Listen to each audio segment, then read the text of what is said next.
Welcome to Vinfolio on Periscope. My name is Ryan Moses, joined by Stephen Beer here today, and we're here to taste some Woodward Canyon 2011 Cabernet Old Vines. I think it's a great example of of the sort of complexity, detail, and structure that you can find in world-class Cabernet from Washington State.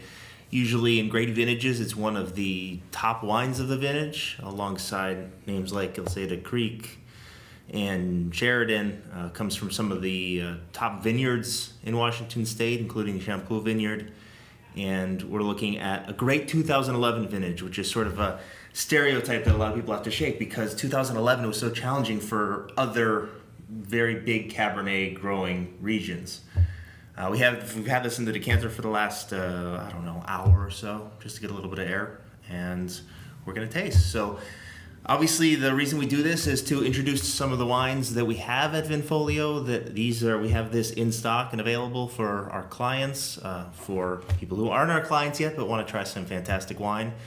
And it's also just a way that we can have a conversation with our clients about the kind of inventory and the kind of products that get us as wine professionals excited. So please send questions over, talk with us, and we'll talk about the wine, give it a try. Of course, first part always goes to our narrator Peter back there.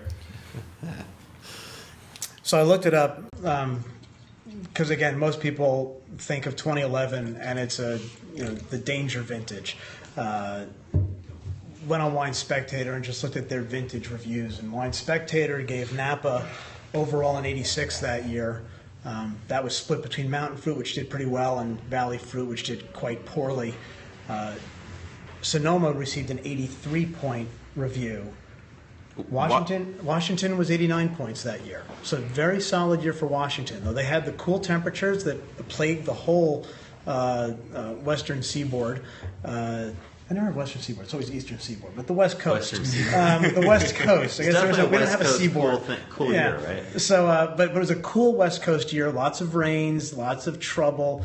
Washington, though, was drier. It was warmer. The weather pattern was more southerly. Drove that right down across California, and Washington was spared quite a bit. But don't forget, you're not talking about coastal Washington. You're talking about Eastern Washington, which, for all intents and purposes, is desert.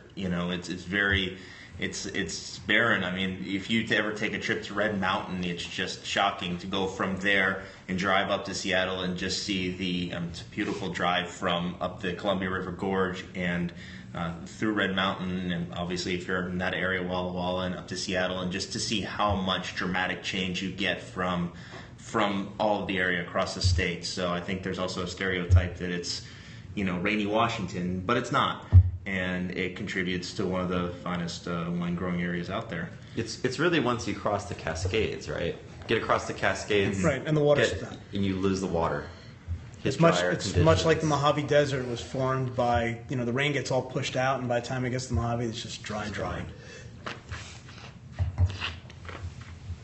So overall, a lot of people flock to Washington State Cabernet for the value, even the premier labels like Woodward Canyon and Gilseda Creek, for example, don't sell for the incredible premium that you get for called Cabernets. But when you're talking about the best of styles and best of wines, you're rivaling that kind of caliber.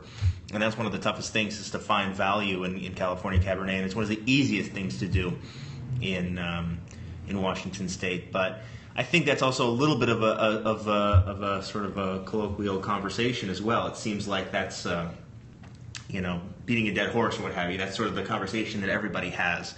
But obviously, I think a lot of people have been very rewarded by just experiencing some of these wines for themselves, experiencing some of these wines with age. I think that's one of the things that's really difficult with. I mean, I'm not saying that. I mean, these vines were planted in the 70s, so I'm not saying that Washington hasn't been making wines for a while, but I think on the mainstream of wine collectors, it hasn't been really that prominent as long as places like Napa and obviously Bordeaux and what have you. So it's hard to prove yourself without a big history. And so we're starting to see that a little bit, seeing that the wines age and age well and age in a way that helps them compete against that sort of world-class status. So I mean, how do you how do you even go about like discovering, these sort of hidden gem wines from somewhere like Washington? We work in the wine industry, and you get to taste wine every day. And then obviously, I think that's one of the really fun things about wine is that, and sometimes you get in this mentality of collecting wines and laying them down, but getting the experience to mix a case and to try a bunch of different things. And I think that's sort of, when you get into that collector's mentality of I'm buying a case of this, I'm buying a case of that, you don't necessarily always have that, let me just get a mix of stuff and really just try it and open it and casually enjoy it, and then you sort of find the gems. Maybe you discover more when you're not taking it so seriously. It's the completely wrong answer. You find it by watching these videos that we're making for you. That's one of the reasons why we do this, is to help you understand and see what else is out there. And that is where Vinfolio is a great partner. I mean, to the extent that we are everywhere you are, and as we go through these wines and bring this, hopefully increasingly large library of tastings to you, you'll be able to find out a lot about them. Mm-hmm. And then you're welcome to inquire, you're welcome to check in with us and see what other ideas we may have for you. Absolutely. But enough about that. What do you think about the wine? So the wine itself, really big, jammy, and intimidating on the nose. I think that you sort of pick it up in the intensity of the aromatics is a little bit of a counterpoint to what's in the glass, because I think there's a great acidity and great elegance and structure that will age beautifully over the years. It sort of tells two tales a little bit. And I was literally going to say, this wine reminds me of A Tale of Two Cities. And that was the line that was coming into my head, so you say two tales.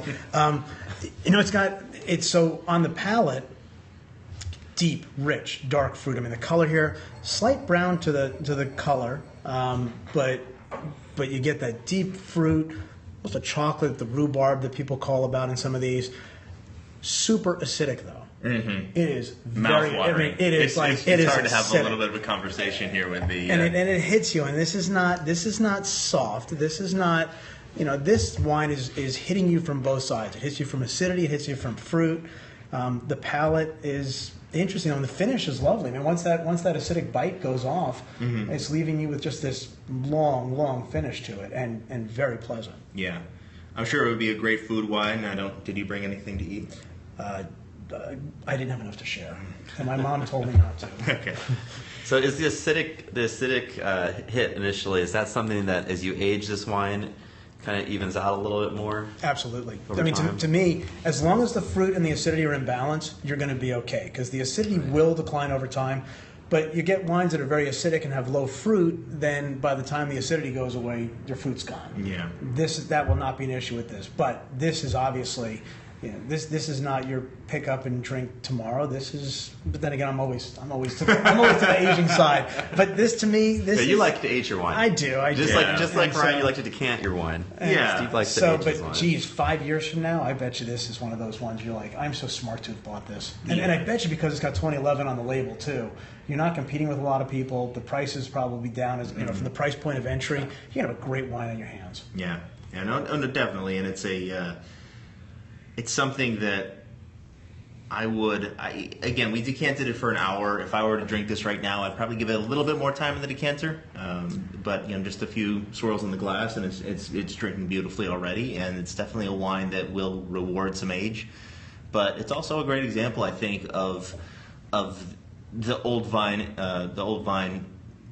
wine, the old vine Cabernet from Woodward Canyon. If you're looking for what it represents and a great example of it to taste now or to lay down as well, I think there's the depth and again the balance in this, and it's a compelling wine. And again, it's great for Washington. It doesn't have to be because it's better than Napa or because it's better than Bordeaux.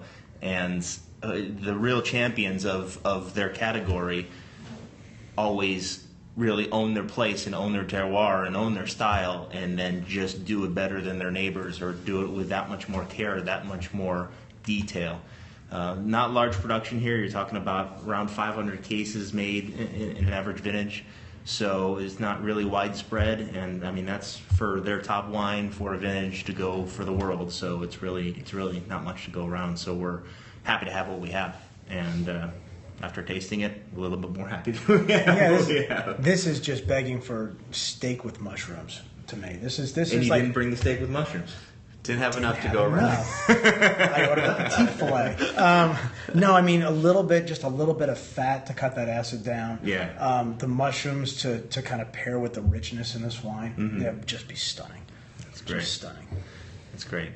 Well, thank you very much for joining us. We'll be doing a tasting hopefully tomorrow with one of our collectors here at Vinfolio.